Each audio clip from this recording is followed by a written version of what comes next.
So the first time I got burned, it was so scary.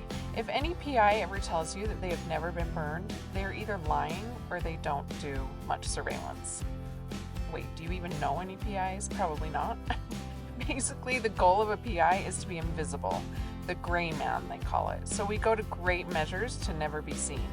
And you have to keep track of when you think they have seen you so that you can be aware of strange behaviors. But sometimes they figure it out, and we always say if they're looking for someone following, they will see you. And most of the time, if someone is looking for someone that's following them, they're doing something shady.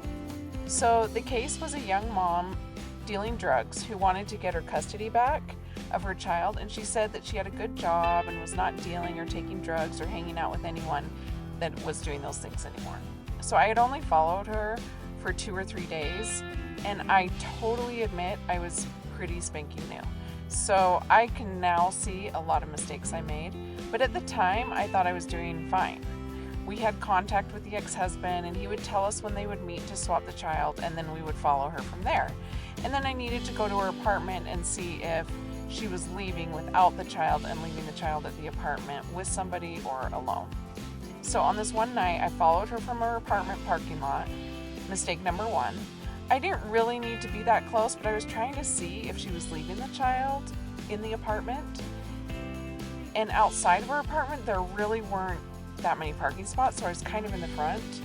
So once you get out of her apartment, there's a pretty empty street that is long, and I had to follow her down that street. I followed her through a few lights after that, and about maybe 10 minutes or less, she did a quick lane change and turned right. I followed. I mean, I was suspicious, but I was like, okay, it's okay. I tried to keep a buffer car in between us, but it's hard when you're going through lights because you want to be right, like barely behind them in another lane or really close to them so you don't miss the light. So a few minutes later, she does a U-turn, which is another really bad sign. And so I decided to follow. Then she tried a second U-turn, and I was like, oh, okay, I get it. That is weird, unless she is really lost. So I thought it was sketchy, so I just kept driving straight. So she went to meet her ex, and I was staying far away, but I could see her. After they talked for a second, she left again, and I followed. She was like turning into a gas station, which is a horrible place to follow someone into, so I was debating whether I should follow her or not. It's like shooting fish in a barrel. Like, you can get in there and it's kind of like a crazy ambush. So I kept driving straight, and right then I got a call from the PI I was working for. He said, she knows you're following her and she's trying to get someone to run your plate. I was freaking out.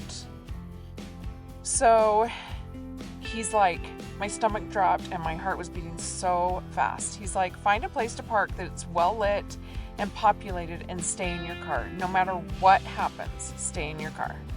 If she approaches you, call the police. I was like, actually really scared. I mean, she looked like this totally normal young soccer mom, and I was like, I could take her. I mean, I'm tall, I'm kind of a big person. I think I could take her. But if you're standing in the way of someone getting to be with their kid or not, there's no telling what she would do. So apparently when she dropped off her child to the ex, she was talking to someone on the phone, giving them my plate number. And the ex heard her and called us to let us know. And seriously, thank goodness. He was really mad that she had seen me, but it could have gotten really ugly. And I've been burned since then, but that was the worst one so far.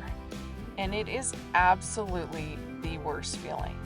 And also, the case is over for you. You can't do surveillance on that person anymore, unless you like go rent a car and she hasn't seen me, myself. I don't think she had seen me. But you can't follow in the same car. So another investigator would have to take the case. And once they have found someone following them, then they're really suspicious. So it was scary. And as he reviewed my video, he was like, yeah, I think you were too close to her on that road from the apartment. And so she probably noticed you following her out of the apartment and then kept her eyes on you. So after that, I learned how to change my headlights, and I can even put duct tape on some of my lights so they're different than the last time. Blah, blah, blah. I've gotten better.